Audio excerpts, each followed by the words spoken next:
What's up, guys? Welcome to the Chris Grant podcast, hanging out with EP. If you don't know him, he's Erik Paulson, but everybody who knows him calls him EP. This is terrible. We're gonna rock with it though. It makes for good TV, right? That's how I get through my days. This is terrible. First of all, I think we need to talk about both of our keen levels of fashion sense today. Like, that's a dope members only jacket. Noticed it right off. Yeah, most of my good fashion comes from gifts from like Christmas gifts. Was it a family member's? Yeah, it's my dad's, and then he was like, it doesn't quite fit me. You can have it. It's like, man, he gave up his membership that easy. Yeah. Damn. Well, the jacket I had before, it was also a gift, and it was, I don't know if it's that pleather or whatever, it started like crumbling and cracking apart. So I was like, I think I need a new jacket. I'm like, well, just take this mirror. God damn it. It's like, oh, if I have to. Oh, if I have to, right? Sells on eBay for like $700. You're just rocking it. Hey, that's what EP does. Yeah, really, I was just actually wanting to call this out. That was just my way of talking about you, so I could talk about me. And this thing is pretty awesome. So it's got like a Lebowski vibe. It kind of does, but you know, like a more in shape. Yeah, thank you. I don't want to get like pigeonholed, you know. Yeah, yeah. My traps are coming in. I've been boxing. Appreciate you noticing. I look at them all the time, so it's pretty awesome. Like Lebowski with more effort. Now, like the fashion comes off as natural, but the fit of the fashion is like, right. He works on himself. It looks good. I would like to think that I'm still chill though. Yeah, you know? That's it. Yeah. I probably won't be like, you know, like him, but like the dude. Yeah. Right. But yeah, man. Well, what have you been up to? What have you been doing? So we did this. Last time we did this was in the Elvis room at the Railhaven. Oh, that was awesome. You swam around. You had your flip flops in the hot tub.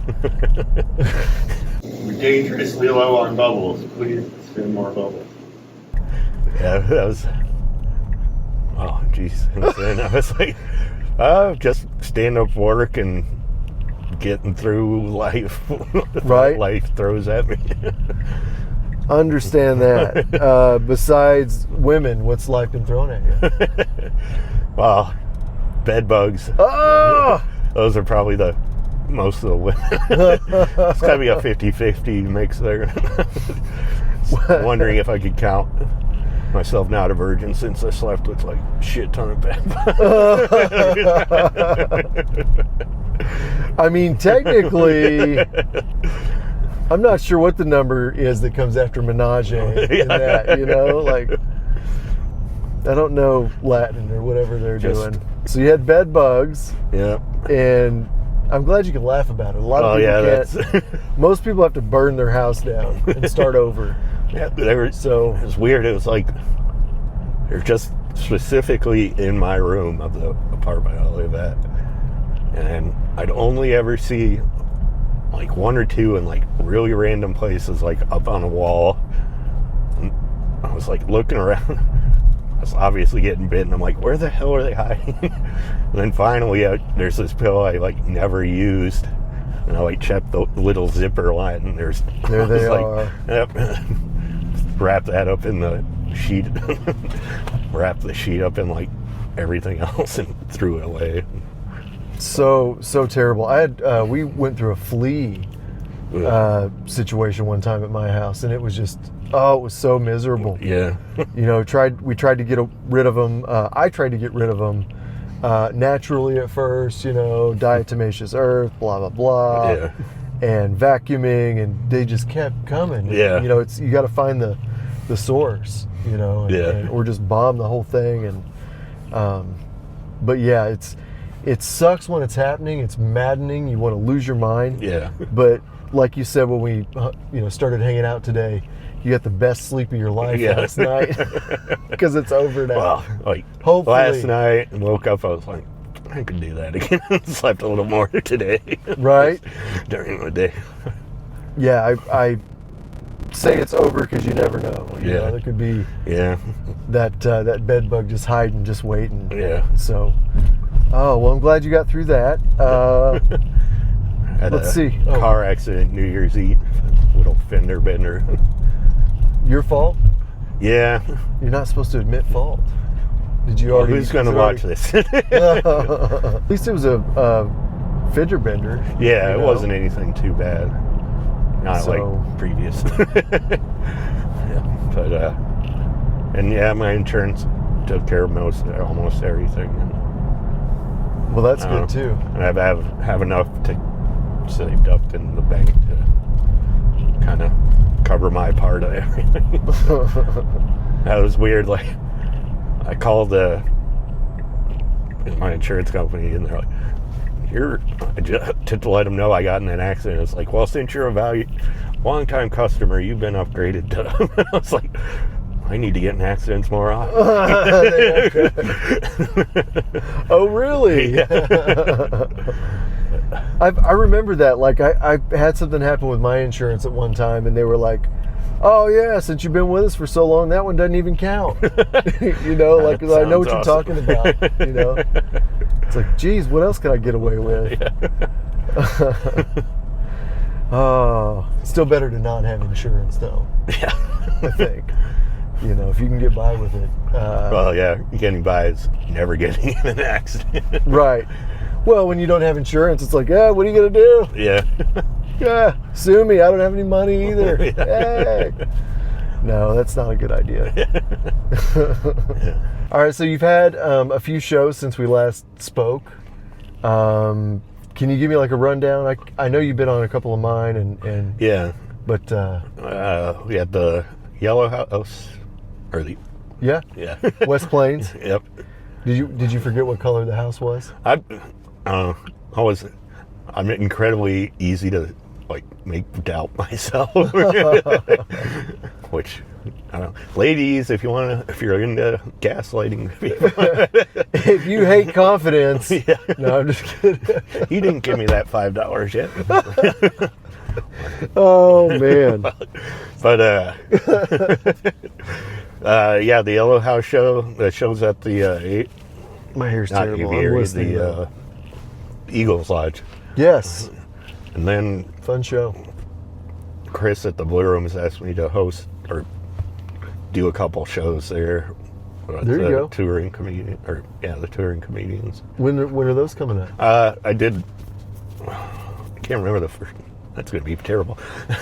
They're just shows I've already done. But April Macy was in town, I think 2 weeks ago, and I hosted that. Right on. That Saturday, both shows. Well, props to you, and props to Chris for reaching out to you and hooking you up with a spot, man. That's awesome. Yeah. Did you kill it? I think so. Yeah. And the April Macy show, they also had Cameron Johnson. He's, I don't know if he tours. Yeah, Joplin. Yeah. Right, yep. But, I know Cameron. I've known him for a long time. Yeah. Yeah, he's gave me some tips and stuff. And it's all, well, we need to get into Cameron another. loves giving tips. I guess this could go into another topic, but it's maybe less sad stuff right off the bat. Oh, shit. It's well, that's a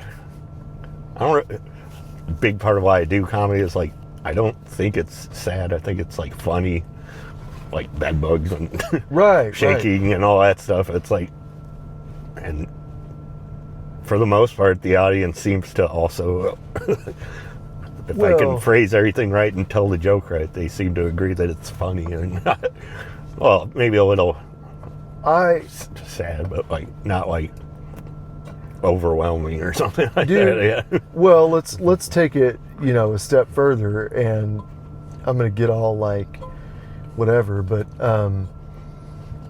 it's authentic. Yeah. It's you, and that comes off of the stage, and people really they relate. Yeah. You know, I mean, while there is a sad element to it. Yeah. The victory is in how you handle it and how you not letting it keep me down, and even like I'm pretty sure everybody has some degree of relatability to things just going weird. I wouldn't even call it bad. It's just like weird or differently than they expect in some unexpected. Well, yeah. Unexpected ways. Like I just really enjoy the way that you. Let's see, the paint can one is one of my favorites. You know, what's the one something I'm adaptable. Oh yeah. Well, that's part of the whole human vibrator. And you think which comes from the desperate/adaptable. It's not so you guys know we're not off-roading on that side of the vehicle and this side's on pavement. Like it's I'm just burning my calories with my fidget exercise regimen. Yeah. So celery is the only food that basically you burn more calories when you eat it. Yeah. You know, and I'm sure that when you eat celery, it's even like crazy. Like it's like one of those salad shooter. It's like getting on the elliptical for you. You're like, God dang. If this is going out to ladies, I can get food in my mouth and not. I don't have a problem finding my mouth. Remember his bank account? He can afford to take you out to dinner. Yeah. That's what he's saying. And he can eat and he can be a gentleman, but not too much of a gentleman. Yeah. If you know what I'm saying. Yeah. But enough of a gentleman. Let's listen to that. He knows what no means. I signed a card when I was 14 that said I was waiting until marriage. So, you know, I've never been married. Yeah. One day, maybe that lucky lady will find me. Yeah. You know? Well, that's like every once in a while, somebody like, "There's one girl out there. She'll be perfect for you." And I'm like, "I'm not looking for perfect. I'd be fine with like a failure. I want to learn a little. I don't know." Don't set the bar so high. Yeah. It's the first time. God, what are you doing? At the same time, it's like had someone talk about like this with other comedians. But they're like, it's like my standards or whatever might be a little higher than I'm. Aside from physical qualities, what are you looking for in a woman? What are you looking for in a partner? That's all. That's I've heard a lot of people talk about like make a list of everything you're looking for and then cross out everything that's not a must or something. And like I don't know. I feel like again like not looking for perfect, so I could like.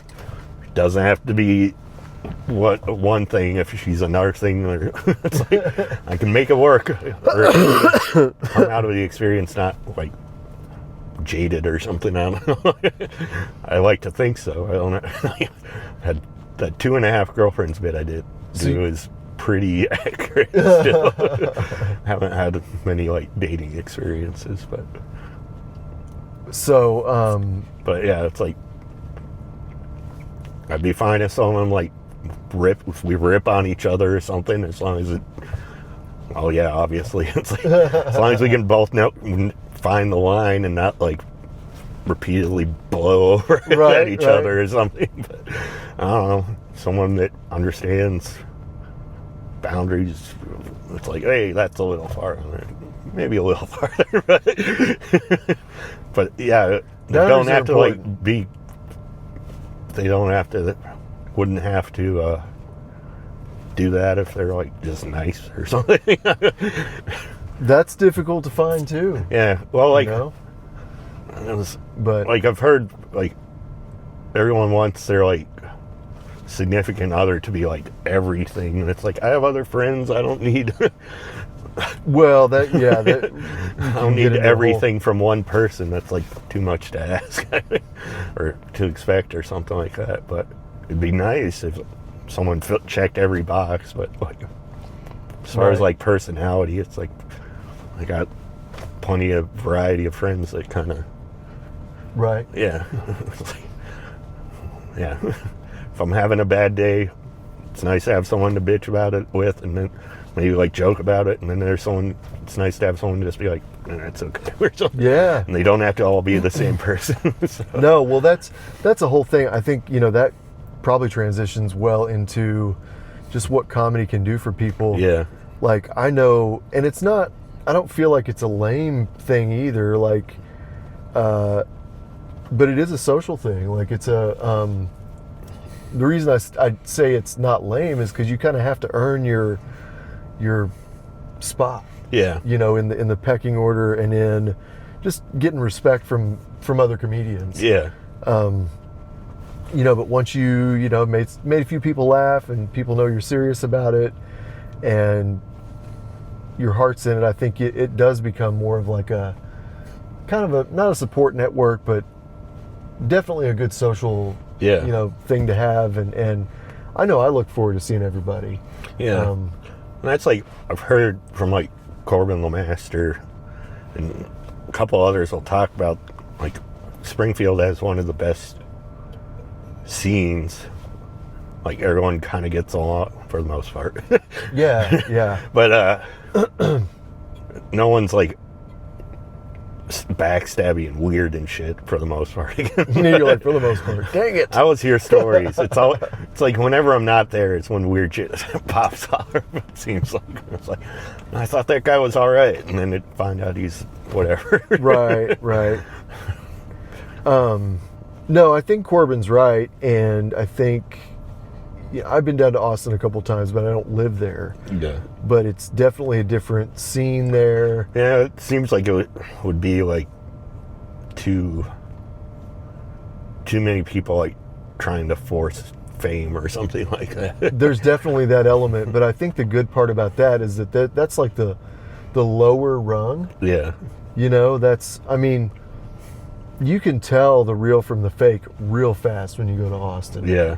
And you can even tell, like, the people who are, they got a shtick, they look like a comedian, they get up on stage. Yeah. They look like they're going to be the funniest person, they're going to entertain you, and they suck. Yeah. So, it's, it's, in that regard, well, yeah, you can definitely tell. I think Springfield, from everything I've heard about other places, like, Springfield's pretty good at, like, self-policing. Yeah, I think so too. Yeah, checking our own other people. It's like, that's not cool. Yeah. Keep doing, whether it's on stage or off. Right.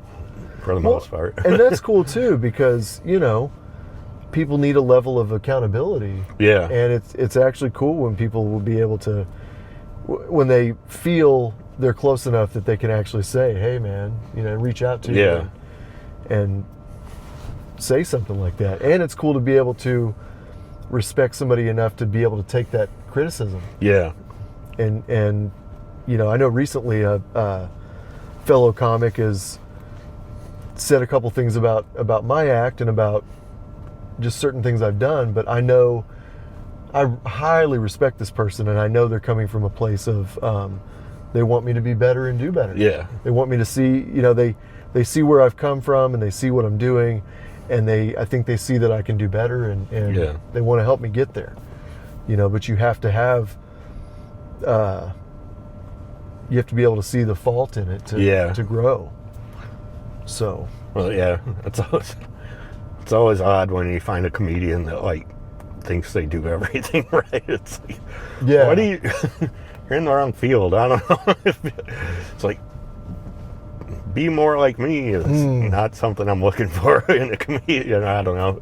Well, and what's gotten... Go ahead. I don't know. It's like, I feel like I have to like qualify that. It's like, I have good things happen and stuff, or at least I find a way to make some goofy, weird shit work for me. Like, people are like, well, you got bullied. I'm like, well, I got some good material out of it or something. Well, and I mean, yeah, your material, that's the thing I've embraced the most about comedy, I think, recently, is that, anybody can get up there and tell a joke. Yeah. A funny joke. Well, maybe not anybody, but a lot of people. Yeah. Okay? A lot of people can build a set. A lot of people can do so many things, but in order to really, I think, become a good comic, you have to, come into your own. Yeah. Figure out who you are as a comic. Yeah. And develop your own brand. Yeah. And I'm not saying that shaking is your brand, right? But I am saying that you have embraced it, you've come into your own with it, and that's, I think, what makes you extra relatable to people is that you are you. Yeah. And not only that, but you have jokes about being you. Yeah. And also in art, I think vulnerability is a huge thing. Yeah. That's like when I was drinking, and doing stand-up, it felt like still feel like in recovery there's like a little mental block or something. It's like I used to be goofier or a little more free-flowing and stuff. Like it's like every once in a while I'll find it in sobriety, but like it's like, where is it? Well, I think it's just a different wiring of your brain. Yeah. I get what you're saying. I think it definitely helps loosen people up and things like that, and maybe put you in a different frame of mind, but you can still get there. Yeah. Without. Yeah. So it's just hard. It may be harder sometimes. Yeah. But I feel like I'm in once I got sober, it's like I became more not an introvert as much as like I'm willing to let other people carry the conversation. And it's like, but I used to feel like I used to be like wittier almost, or just able to find a joke quicker. I don't know. It's a little frustrating, but at the same time, the bits that I do now, like most of it's trying to. It's not like pity me stuff. It's like I'm okay with the goofy stuff that happens in my life. Right. Like, right. But I'm still kind of throwing it out there to see if other people. It's like, yeah, it's okay to be okay with bed bugs, having had bed bugs or something like that. Well, yeah. It's just shit happens. Yeah. I mean, people And get it's bed always bugs. like both shows I did, both Saturdays I did at the Blue Room. It's always someone in the front row that just like looks at me like, oh, it's like, that's not why I'm doing this. I'm trying to make you laugh. Right. And I don't know. Still trying to work on that, because like the open mics, well, I feel like with the open mics, like the crowd kind of gets to know you as you keep going. That's true. And but like at the bigger shows, it seems like it's more people you haven't performed in front of. Well, yeah, obviously, but like I always feel like I need more practice handling that person that's just like, oh no, he's such a whatever sad boy or something. It's like I think, well, the first Saturday at the Blue Room, there was some woman that was like, oh, I'm like, I think I might have come off as like angry. It's like, this isn't stand-up tragedy, isn't a thing. Or at least Well, yeah, you ought to come out with something to just a zinger right when they do it. Yeah. You ought to think of something to have ready for them when they do it. Yeah. And like stand-up tragedy. That's a good one. The second weekend I did at the Blue Room, Studio lighting. Get ready. Kind of had the same thing, and I was like, it's like the Vandervoort in here. Someday I'll know. We're going to get a Vandervoort selfie. We ought to all go do that. Like, literally. Yeah. Like, every comic, get in that damn bathroom. Yeah. Anyway. But, yeah, the second weekend, I kind of felt like I'm not sure what the word is for it, or I can't think of it right now, but it's like, what I'm trying to do with my comedy is make everybody be like, oh, it could be worse. Which got a bigger laugh than, but yeah. But, that's not really true either. Like, I'm fine. I don't really, I don't think I'm like cursed or anything or having it worse than anybody else, even with, I don't know, it's like, and that's one thing that I love about comedy. It's like it can take a problem and make it like an opportunity to like relate to other people and make them laugh and stuff. Absolutely. Yeah. And I think that's the thing about comics too, is we all have like something. Yeah. You know, we're all going through something, and which most people are. Yeah. You know, but maybe we just think we're special. I don't know. But it's nice to have that understanding, I think, with other people. Yeah. You know, we were going to talk about it, I think, a little bit later, but it's kind of flowing. Yeah. You talk about recovery and that kind of stuff, and we've talked about kind of comedy being a support, and you know, you're in recovery. Are you okay with saying that? Yeah. Yeah. It's always such a, I don't know, it feels like a weird phrase. Like I'm in, I don't know, just living without drinking now. yeah. And I don't drink either. Yeah. So you know, we've got a lot in common there, and that's been cool to kind of go through and talk about, because not everybody, Yeah. you know, that does comedy is, you know, in the room, so to speak. Yeah. But yeah, man. So what do you think? Do you think comedy has helped you keep your sobriety? Do you think it's helped you, you know, even on maybe your spiritual journey? Definitely. Yeah. Well, as far as sobriety, like, that's like one of the core reasons, I guess, why I drank, was like, oh, no one gets it now. And yeah, now I can like soberly communicate and joke around with other people about the same stuff that I was so insecure about before. Right. Yeah. It's like I don't need alcohol. And it's much less expensive. Oh, Get the yeah. same effect for the most part than without, well, without the DUIs and the Man, isolating and if I could bottle the feeling, I know you would do this too, but if I could bottle the feeling of having a great set, yeah. Being in the pocket up there when everything's going perfect and just exactly how you imagined it, Yeah. there would be no need for any kind of alcohol ever in my life. I mean, but that's one, you know, I think for me, that's one of the beautiful things about comedy or any other venture that I've gone out on. Mm-hmm. Could be music, it could be anything, is you realize, you know, there is so much more to life if you put in that effort. Yeah. You know, they'll say that in meetings and stuff like that, but they won't really. I think they say that if you apply the same amount of effort to your recovery as you do drinking, Yeah. then you'll do fine. Yeah. You know, but I never felt like I put that much effort. It's like I just had enough money. I never like, I don't know, I guess I'm a high bottom drunk or whatever they call it.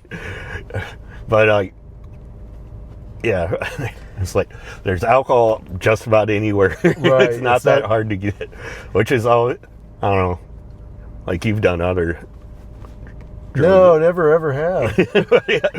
Or Never. We'll tell you, Kurt something.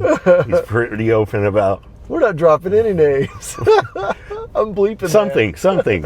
It's why he does it, to keep his anonymity. But who is that guy? but like, and like people I've seen in recovery that have had other, I guess, outside issues they call. But like,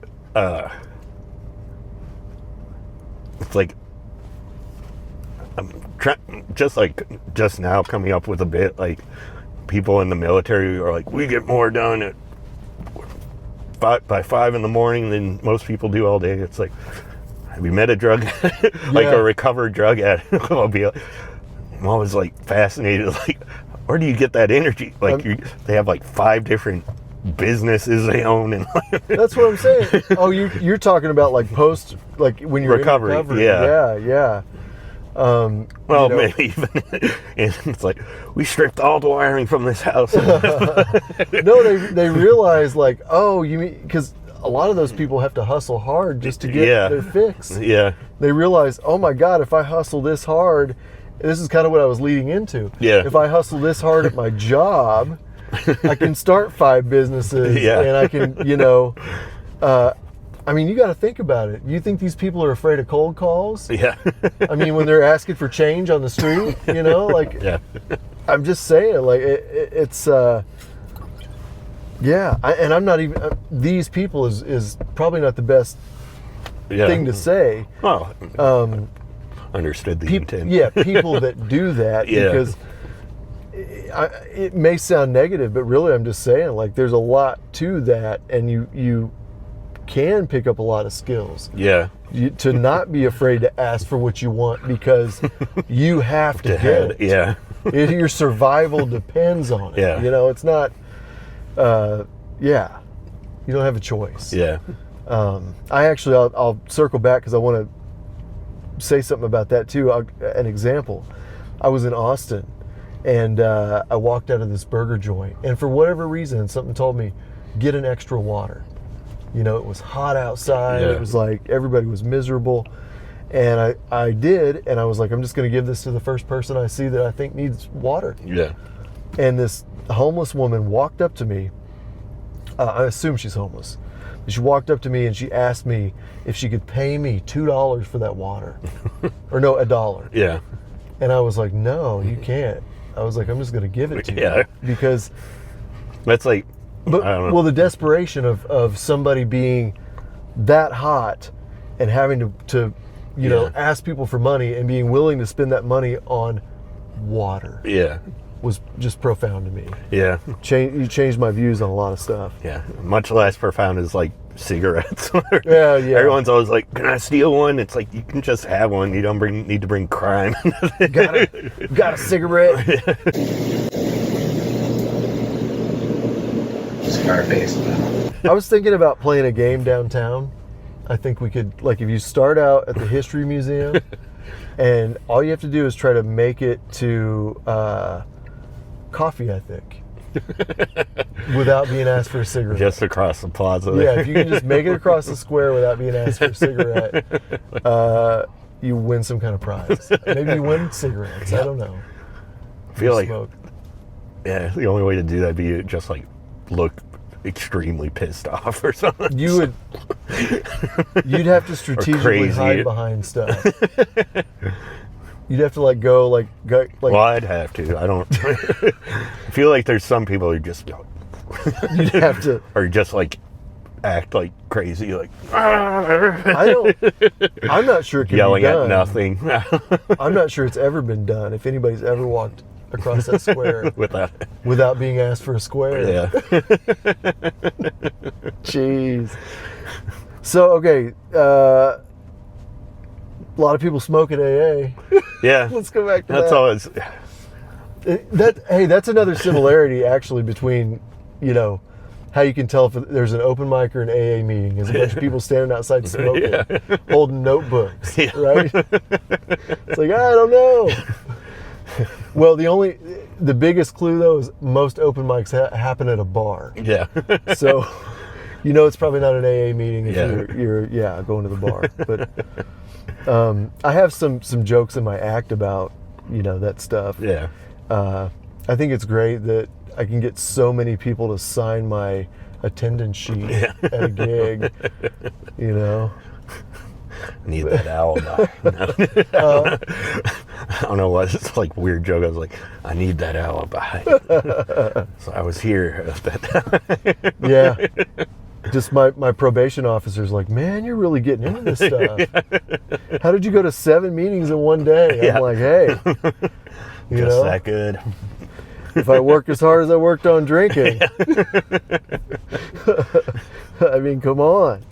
Well, yeah, that's like AA for the most part, but like it's always like there's obviously a bunch of different ways that people even work through AA and a lot of True, them yeah. don't always fit with the book and everything. But like from what I've read in the book, it's a perfectly fine way to be like learn how to live like a passive, accepting life.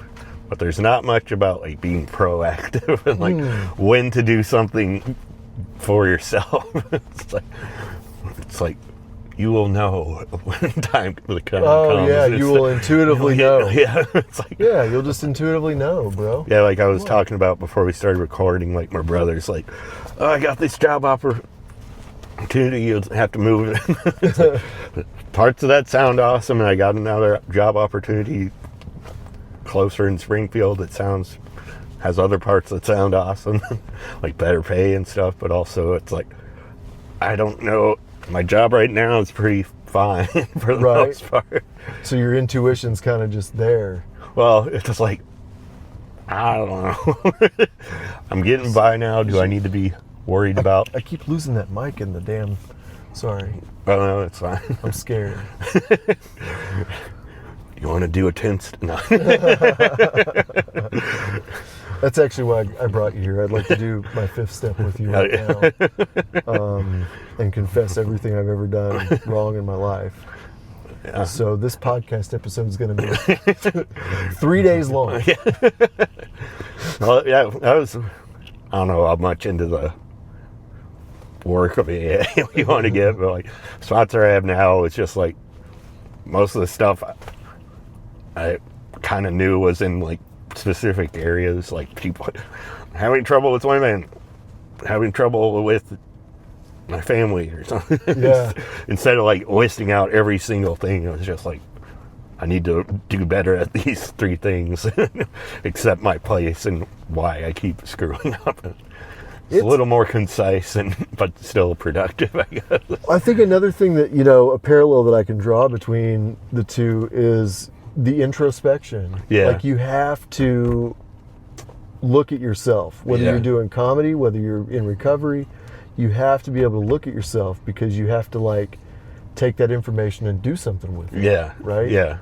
So in comedy, you're looking at yourself to try to make jokes out of it, which also can translate into good mental health for me. Like, well, yeah, comedy at least you can also look at the world and find jokes. Right.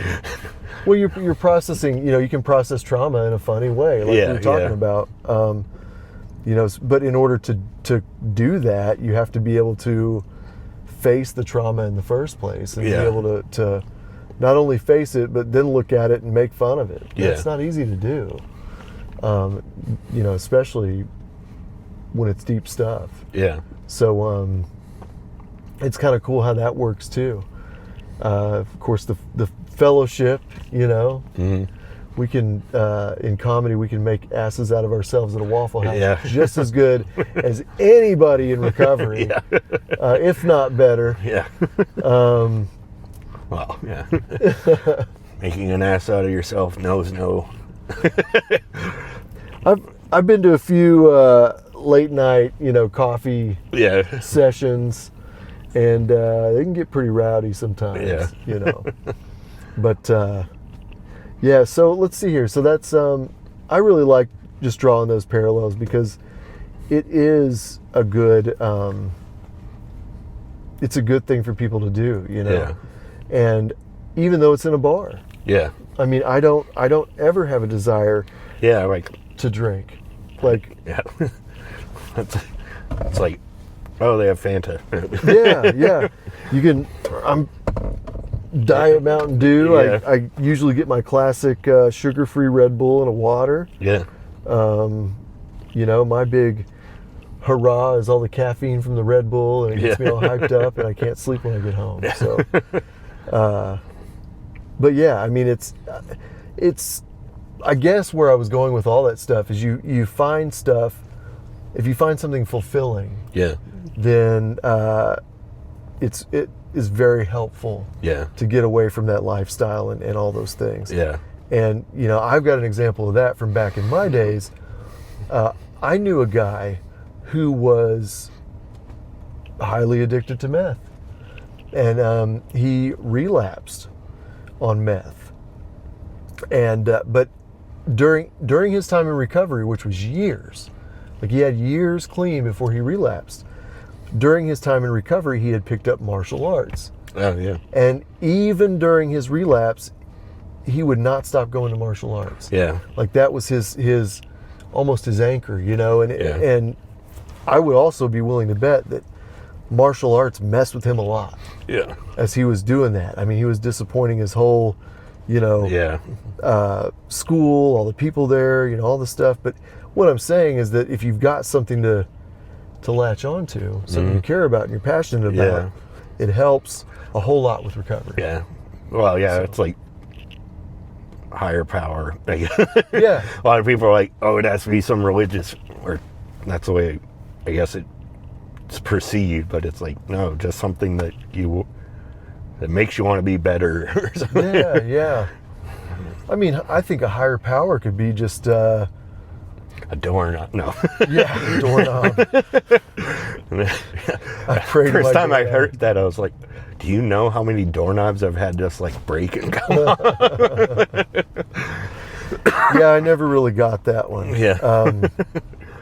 But yeah, I mean, it could just be positivity. It could be just good vibes. It could Yeah. be, you know, trying to go down a different path. Yeah. So many different things, and that is a deep, Yeah. you know, conversation. I mean, but yeah, I mean, it could be anything. And in fact, one of the principles I think that I kind of stole from the recovery, you know, community or whatever is how I approach comedy. Yeah. And my biggest rule in comedy is I try to do everything in the spirit of comedy itself. You know, make all those decisions. So it's not about money. It's not about gaining the favor of this person or that person or whatever. Mm-hmm. You know, it's about putting on the best show you can, Yeah. giving people the opportunity to, you know, have a good crowd, good stage time, and really let comedy shine. Yeah. You know, so and I can say that I think maybe that translates to what, principles before personalities Yeah. type of deal. Yeah. Maybe. But Well, yeah, that's it really does, because it just means don't let all the BS get in the way of what you're actually trying to do. Yeah. You know, so Or if it's it been does, useful. at We've had least. some great shows. Yeah. Yeah, and like, as far as it's like, if you do let the BS in, at least like acknowledge it and find a way to make it funny. Yeah, yeah. Or at least it's comedy, or at least find a way to make it useful for what you're doing Right. in some way. If it's like, even if it's just straight motivation or something like that, it's like, fucking bed bugs ain't gonna take me down. As far as I can remember, I've like only mentioned like a couple of comedians, or like one comedian. It was more like less his comedy style, but just like his vibe, I guess. Was Pete Holmes that I like. But there's recently come across. Oh yeah, you got to have that for light. Recently I've like realized there's like one comedian I've been listening to for a long time, and like had a little more like, well, I've come across two more like I don't know if like influences or more just like something that's sort of along the lines of role models. I'm always hesitant to actually like commit and call someone a role model, because like, am I gonna find out something shitty about them? I know, man. Same thing happened to me with Bill Cosby. Yeah. And R. Kelly. Yeah. And P. Diddy. P. Diddy. Well, yeah, like, it's been a couple of comedians, like one who's fairly, I don't know how you judge success in stand-up sometimes. Like, Right. is it just always performing in front of huge crowds, or is it kind of branching out into like movies or acting or whatever? But That's a really good question, really good rabbit hole to go I mean, I down. guess it's like depends on the person, but I think it really does. But well, like I don't know if you've heard of Moshe Kasher, but he was in AA, and like he's sober now, like doesn't do anything, but he's married to Natasha Leggero, and they have a podcast where it's mostly relationship advice, but he'll still bring up, like, if it fits, he'll bring up some thing from AA he learned from AA, like, Yeah.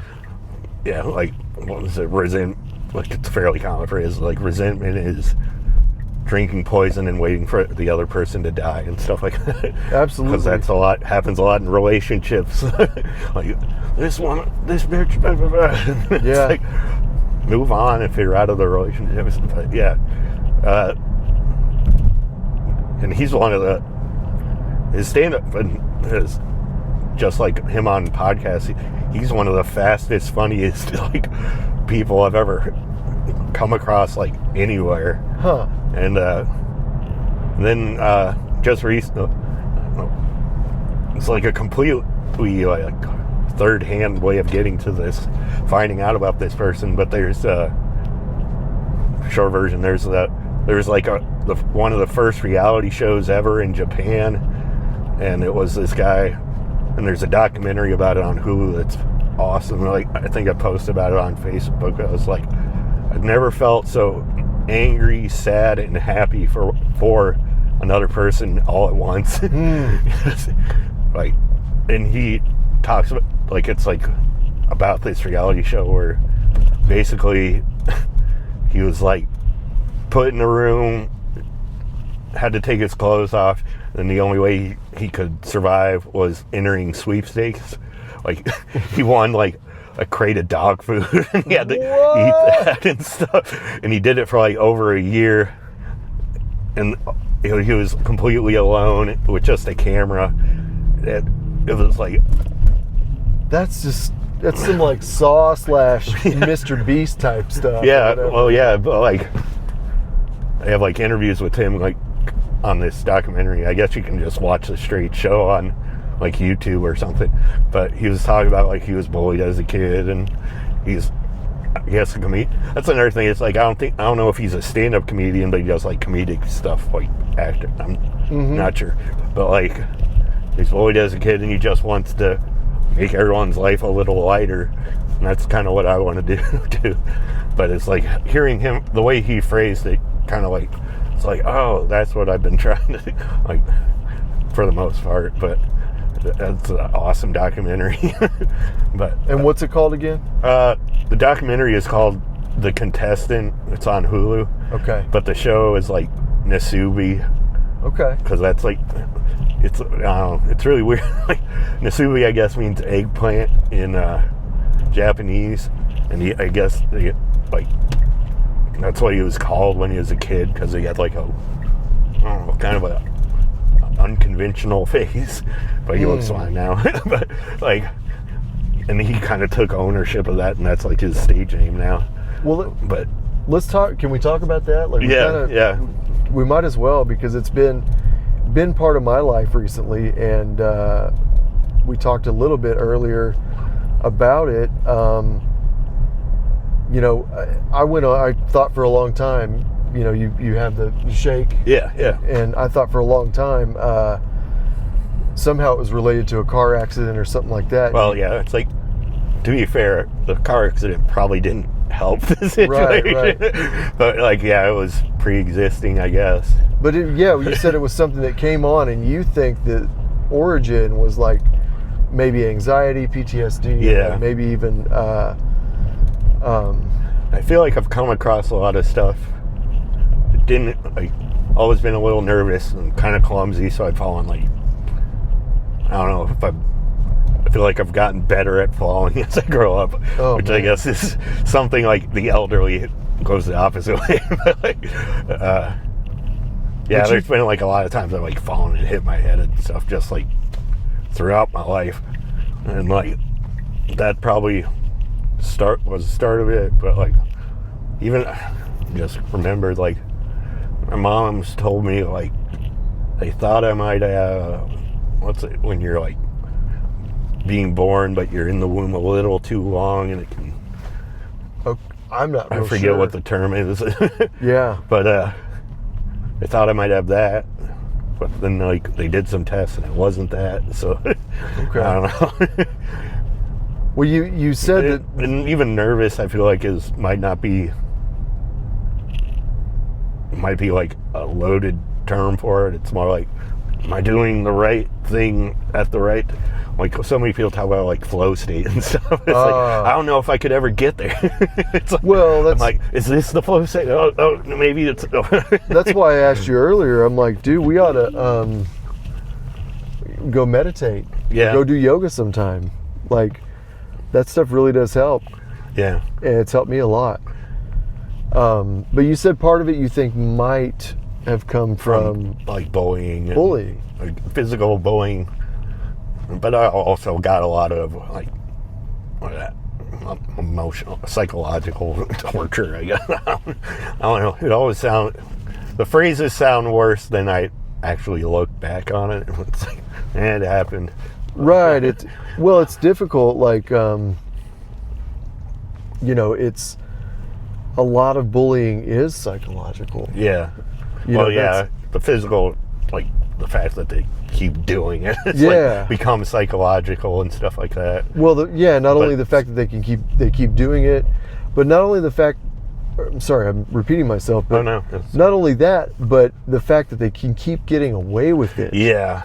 That's one of the biggest, things that messes with people. Yeah. So, or like the time I do like stand up for myself, I'm the one that gets in trouble or something like that. Bingo. Well, long story short, like I won't go into the whole thing, but I had some people come into me, at the open mic, and just heckle me on purpose, try to ruin my set, blah blah blah, because of personal resentments, and that was a form of bullying. Yeah. So that got and I was bullied in high school, man. That got me on basically an anti-bullying kick. Yeah. Like, I want to help do something about it. So when you started talking about it, I was like, maybe we can help make people aware, of just what happens. Like, it sucks, dude. I used to have this guy, and, I was scared of getting in trouble at school. I was scared of fighting at school. Yeah. Because if I fought at school and got in trouble, I was just going to get it worse at home. Yeah. And all that stuff. And if I got 3 days out of school, man, I was going to get in deep trouble. Yeah. So I didn't fight at school. I didn't do anything. And I had this guy, man, he tortured me. Would wait outside of class. I'd try to walk this way and avoid him, like the principal said. And he'd he'd figure out where I was at. He would stalk me at school. Yeah. Like the psychological damage of that is just unreal. Yeah. I've moved around a lot.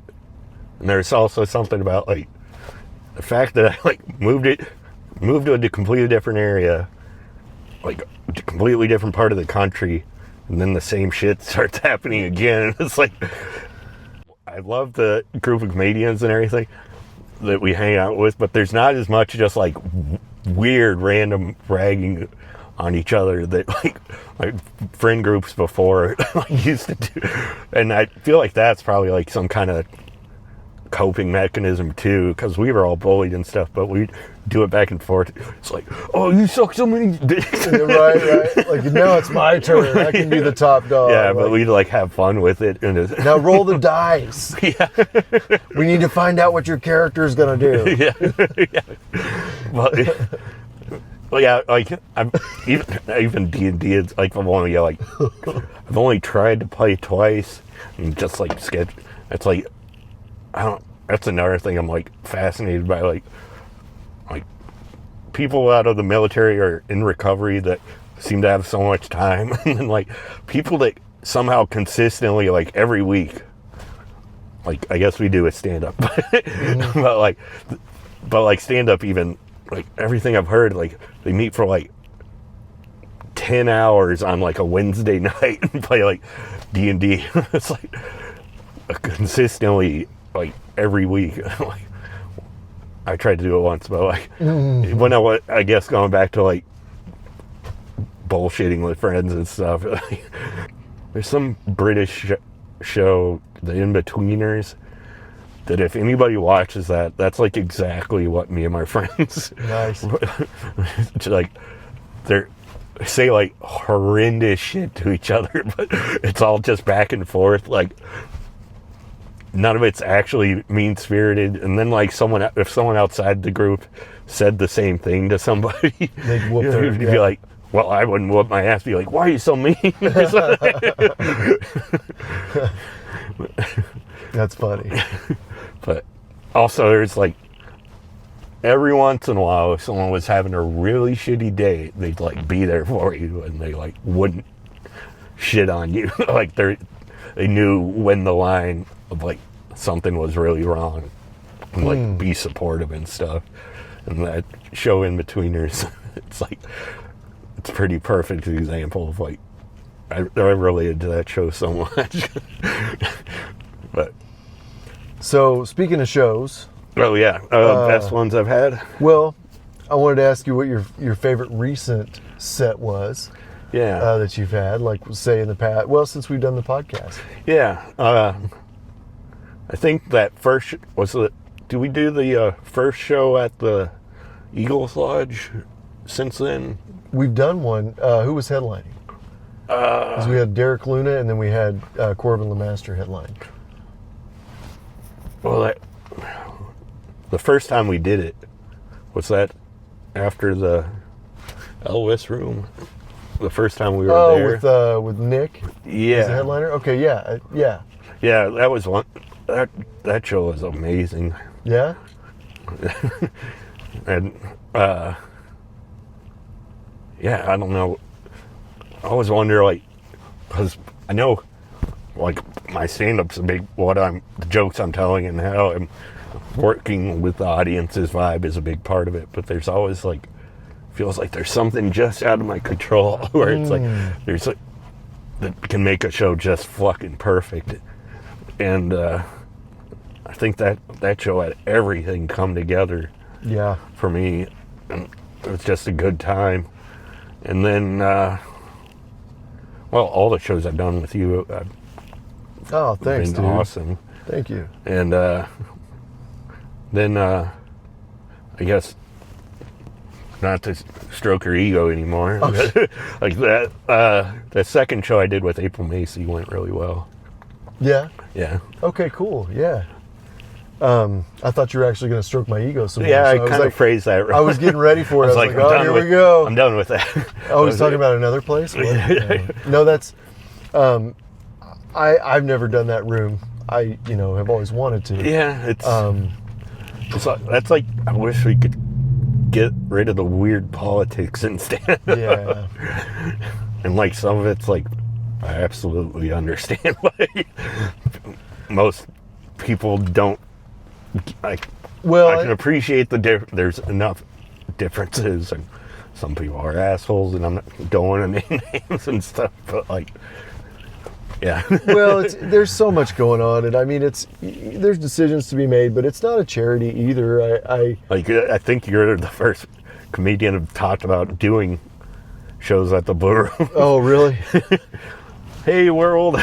Well, again, look. It's like, I feel kind of shitty about it just because there's a lot of like understandable, I don't know if drama is the right word, but Snow rubber duckies? Find someone with a G. people talk about like Cassie and Andy on here on Oh. this yet. Yeah. Uh-huh. Okay. Yeah. I was like, I guess it was a couple weeks ago. I think the last open mic I was at, because I came to the Valentine's Day show, and that was good. But the last open mic I was, Cassie, crazy Asian lady to some, but she did my, I think it's the Chinese zodiac. I found out it was like Year of the Pig, and I've always been like a little skeptical about like what astrology and all that stuff, whatever culture, American or like Chinese zodiac and all that. But like, she read me, like did a cold read on me that was like, felt like hurt. Oh, it's like, how is that so accurate? Dang. Just based on the year I was born. I don't know. Something to that. Well, it's maybe. also like I guess she did it like from a relationship way where I was like, I'm basically like a benevolent stoic, or like I'll do anything I can for my friends and people I care about, and even to the point where it starts to get draining on me, and I'll try not to show it. Yeah. And Been there. and I try not to even like, if I feel like someone is like knowingly taking advantage of me, I try not to like hold it against them in the long run and stuff like that. But You need to hold it against them immediately. yeah, that's like, well, that's like again going back to like recovery and AA and stuff. With AA, it'd be like, just leave this situation. It's like, no, I need to like, some point I feel like I need to like actually stand up for myself. Not anything I'm going through now, but like in those situations, I need to like learn to stand up for myself, or like be a little more proactive at least. Sometimes, yeah. I mean, you have to draw a line, man. Yeah. I mean, there's, like I said, those people, they messed with me. Yeah. You know, and you can't let people cross such distinctly drawn lines in the sand and not do something. Yeah. You know, for me, what it did was it just gave me an opportunity to do something different, to do something more positive, to say, you know what, maybe I've outgrown that room. Maybe I've outgrown that situation. I've certainly outgrown that type of people. Yeah. You know, so it's, while it did suck and while it was hurtful, it's, you know, it created a lot of positive opportunities for me. And the way you handle things on the back end is important. I'm not saying I've been perfect. Well, yeah, that's like, but it's like with meditation and stuff. It's like, I've been able to get still, well, but like keep like still my mind and like just be in the moment. But that's wonderful when that's like the goal of what you're doing.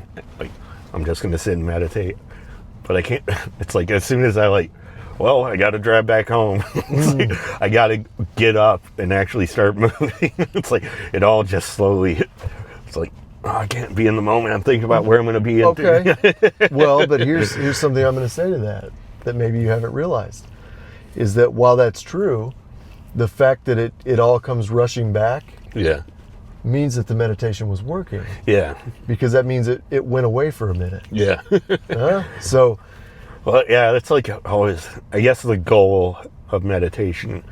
Like a lot of people talk about like Zen monks and stuff, where they're like, they just a constant state with everything you're doing of just being present and in the moment. It's like, oh, I gotta, and that's, I guess it kind of relates to my like sort of struggle with AA, where it's like, it's very cool, but I do need to take steps to. It's like, I always wonder, I don't know if it's like overly dark, but like, I'm not sure if it's Buddhism or to like want to be free of all desire, or is the goal. It's like, is the Dalai Lama a Buddhist thing, or? Yeah. Okay. I was like, and he's supposed to be like the perfect, or whatever, like closest thing.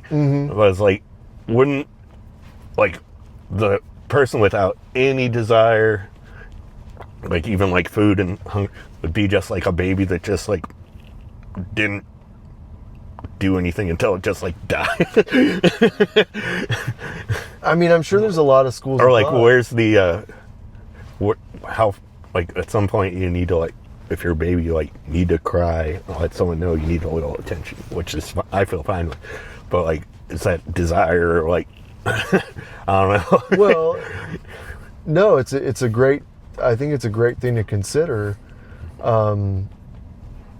because I think where you're going with that is that sometimes you got to get a little on you. Yeah. Like, you got to live life, and you can't spend all your time meditating. Well, you can. People devote their lives to it. Yeah. And the reason that they're able to stay in the present like they do is because all their needs are met and taken care of. Yeah. Because typically live in a monastery, so Yeah. they can focus. Yeah. But that's a sacrifice, Yeah. you know? It's like, there's obviously a give and take of like,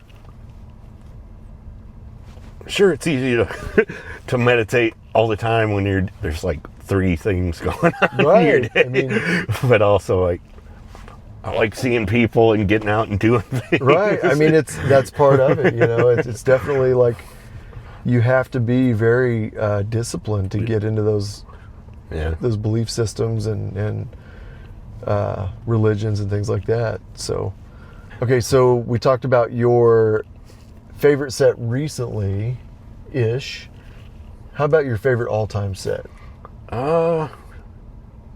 That I've done. That you've done. Gosh. I think it would have to be, at least the first thing that came to my mind is back when Kenny DeForest was still alive, and we did the Wild Turkey Wednesday at the Blue Room. Oh, okay. And that was, I don't know. Was that the last one that happened? 2 years ago, okay. I guess. And I mean, my set went well, but it was also just the show it was a part of was such like a community thing, and all local comics, and it just went really well. And I don't know, it's like, as far as my sets, like maybe being a part of being in the present, I hardly ever like look back at them unless they either went really well or like really badly. But like, I hardly ever like look back and like I need it to be exactly like that, because I don't know. A lot of comedians will say you need to like make it like exactly concrete when you're building a set and stuff. It needs to be like exact words, and I try and keep mine a little more flowy. I'll move bits around, and I don't know, I guess I'd kind of bristle at the like these jokes in this order with these exact words. It's like I've gotten different responses with like the same order of words at different places, and like Sure. it's like I like to think I kind of feel the crowd, the give and take from the crowd's energy a little better when I'm not just Right. I think trying it's to dominate them. I guess I like to get a little of their, and it's like, oh, they're not ready for that joke that I'm going to do. It's like they're not ready for it now, but I can kind of backdoor into it by doing some other stuff and kind of get them more comfortable with my vibe and material, instead of just like direct to the just plowing through and it going whatever. there's always that intro phase for me. Like I heard somebody say calling the stage, where you like you make it your own, you know, kind of settle in, and I find that's really important to say, you know, this is mine now. Let's see here. So the favorite show is in the Wild Turkey Wednesday. Wild Turkey Wednesday, Kenny DeForest. Well, amazing. anytime I've been able to like just hang out with, like, obviously the comedians around here are all awesome. I consider them all friends and stuff, but like to get that same vibe from someone who's like bigger name or something, Sure. just like hanging out and be like, oh, hey, Bobcat Goldthwait or something. Yeah. It's kind of cool, but it is cool, man, just to see him in the wild and see him hanging out, and see him just being people. And maybe get a little advice or even just a little constructive criticism or something like that from him. Sure, gosh, man, I just think of him and watching him in Police Academy when I was a kid. Like, that's amazing. Let's see. So you're a music head, like what kind of stuff you've been listening to lately? Turn that's these people on to something. Turn me on to something. That's like, I don't know, as I was driving here, I just had like a picture of us rolling, but then I was like, oh, there's probably no like public domain electronica or like rave music that we could like just put on there and then like video recorders like I don't have down any in glow the car. sticks either. Yeah. Hang on, let me see if I got any glow sticks. I just got a Bo Jackson PSA 8. Holy shit. Yeah, no glow sticks though. So, But yeah, it's weird. Like, I feel like my music taste, like, it's very odd. Like, I don't just like. I have a hard time anytime someone recommends something without like just like playing it. yeah. If they're like, you should check out, and then I'm like, I can't even remember that.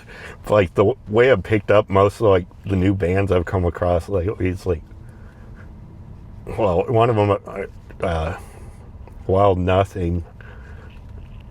I came across. There's like at the hotel I work at, there's like a music thing, and most of it's pretty terrible. Okay. But every once in a while, I'll be like, oh, this song's all right, and then I'll like actually it'll come on again, inevitably. Like the whole thing just constantly loops, and it'll come on again. I'll like actually listen to the lyrics, like, holy shit, this song's pretty good. And then I'll do the, what is it, Shazam or whatever, the app that like recognizes the song, and I also, well, usually I'll get the album that's on, and then I think I have almost all of their like 8 or 9 of their albums. Deep dive their catalog. Yeah. Then you'll buy everything on vinyl. I wish. Get a denim battle jacket with patches all over it. Yeah. And then the tattoos. Yeah. And then you're done. Yeah. Well, on to the next band. That's why you've got 75 band tattoos. Yeah. I also hardly ever just like completely drop a band. Like I'll go back to something I'll listen to like in college or. So what was the name of that band? Wild Nothing. It's kind of a, I don't know what you like, retro wave. Okay. That's another thing. I'm not right. super up on genres. It's like vapor, retro, synth wave, synth. I like stuff that sounds like that. It's very chill for the out. most part, but they also have some songs that are just like, it sounds like a perfect 80s song that never existed in the 80s or something like that. But okay. Yeah, and I can send you one of my favorite songs by them or something. I'll link it down below. Give me 2 other bands that you're into right now. On the way here, I listened to Perturbator. Okay. Which is like, I guess, more electronic rave. It's like whatever that line is, like Daft Punk is technically DJs. Are they? I don't know. Oh yeah. It's like, is this electronica or is this like a DJ? I don't know. Because like they're sampling and cutting it up, but like I don't know. Probably all of it. But Perturbator's like, it's almost like a soundtrack for like some like gritty cyberpunk movie that doesn't exist or something. Okay. But it's all like pretty, it's like if Daft Punk was that like Hot Topic or something? It's a little darker, but not like any. Okay. But it's also like, I guess he'll like, his albums are almost like that concept album where it's like a theme from, or like a certain progression of notes or what. I'm giving away that I only barely know like actual musical terms, but there'll be like a theme that kind of pops up in one song, and then like 3 songs later into the album, it'll be like fully developed, and then, and kind of cuts in and out with different tunes like that. Yeah. And it's like you can almost like just like picture a story. Yeah. Or something. The Magic City Hippies do that. Yeah. One of their albums, they kind of weaves through. It's very cool. But it's mostly instrumental, I guess, but it'll have like singers on there too. So there's that one. Give me the next one. What's one more? More my vibe. I forget how. Every once in a while, I don't know what the hell is the issue with listening to most of my stuff on Amazon Music, and every once in a while it'll finish an album and actually play something different, like that I don't have queued up. Usually, it's like just randomly decides if it's gonna loop the album, stop until I do pick something, and every once in a while it'll actually like do like a recommendation. And this band, was it Horse Jumper of Love? They're from Boston. Horse Jumper of Love. Okay. It's I don't know. It's like indie rock, which is like always feels like one of the like. What genre is it? Well, it's this genre that tells you nothing about the genre. Right. But I don't know. And that's that band. Like the song that came up, I was like, oh, this is pretty good. Like slowcore, I guess they call it. But it's very like heavy, but it's not like metal. I don't know how to describe it, but it's pretty fun. And then their first song is like another weird thing. Like the first song that came up was almost like a preview of an album that was coming out. And I couldn't actually listen to that, so I just went all the way back, and their first album is pretty awesome, or at least I think so. It's like, I don't know, a lot of people have like issues with like a bad singer like Bright Eyes or something. It's like his voice all cracky and shaky, and it's like, but also his like songwriting, like Connor Oberst from Bright Eyes, like his songwriting is amazing, like lyrically, and also he somehow like makes that weird voice work with the tone of the music and stuff. I love, when they can pull it off. That's amazing. But Horse Jumper of Love does that. And after I listened, that first song I came across, I feel like I should actually know the name of that first song. The first song Amazon recommended was like, this is pretty good. And then I listened to the first song off their first album. I was like, oh fuck, do they know me? What the fuck is going on? It's called Ugly Brunette. It's just this like, I don't know, but it's about the singer himself. It's pretty like, there's very specific lyrics. So I was like, I've done that. Wait, what the hell is going on here? I probably ought to check that out too. But yeah, that whole album, it's like, it also, I guess that's another thing. I like bands that like in their own albums will like do different styles if they're good at them. But like every once in a while there's like, it's one of those bands like the first song off that first album, it starts seeming like they don't know what they're like a very new band that just got lucky or something, where it's like his voice is very weird, but like even as the song goes on, it's like there's a build of like confidence. It's like, oh, they know exactly what they're doing with their singing and the instruments and everything. And then the end of that album is just amazing. It's one of my favorite songs. It's called Orange Peeler, but it's like the whole album kind of builds, and there's also like little lyrical phrases and ideas that kind of pop up in and out of their songs on that album, but then all kind of build to a head at the end of the last song. That kind of, I don't know, it reminds me of like digging a hole in comedy and like getting yourself out of it. Yeah. I love albums that start out, and myself too, start out as underdogs, and then at the end you're like, oh my God. Yeah. You know, like one of my favorite opening lines is from Fall Out Boy, From Under the Cork Tree. Yeah. I believe the first lyric is, brothers and sisters, put this record down. You know, so you just bought it, you just put it in, you know, whatever, you're just now listening to it, and they tell you, don't. Yeah. You know, I love that. You know, so anything that like captures your attention somehow, and then slowly gets better over time or whatever. Yeah. I really appreciate that. I think one of the best, like, just a song. I think it's Mount Washington by Local Natives. It's like about getting over a breakup, but it starts out like you can like almost like feel like he's like, oh, what am I doing? I see her everywhere, and then it like just like builds, and it's like, yeah, I can do anything. By the end, it's like really good. Got the confidence And back. it's also that like if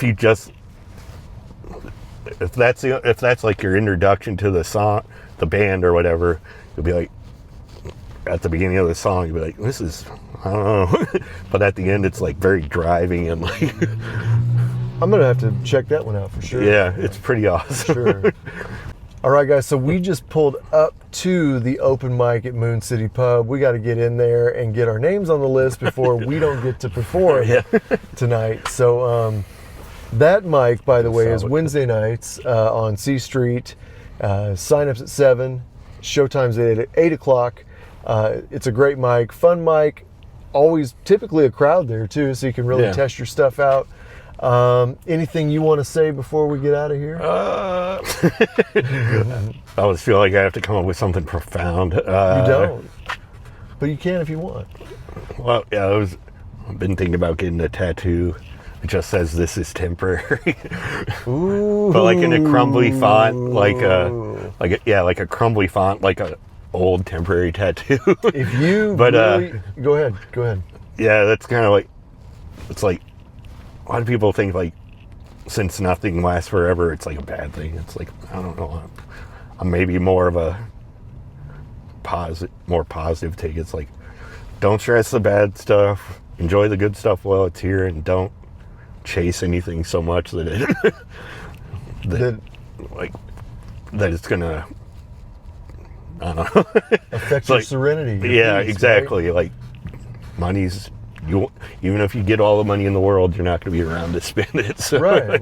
Well, yeah. I mean, that definitely put value in happiness. I think, is what or contentment or whatever. Yeah. Yeah. I mean, it's truly important. So important. Yeah. And that's a whole other podcast episode. Yeah.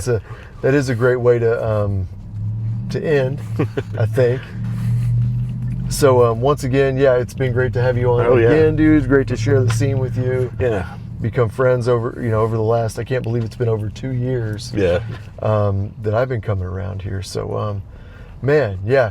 So anyway, we're going into Moon City Pub. We're going to go have a good time. Check out all the other mics in town and just get involved in comedy somehow. It's not that difficult. Check out the other podcast episodes that we've got out, and like, subscribe, share, because we're putting out more. And I will catch you next time. Peace out.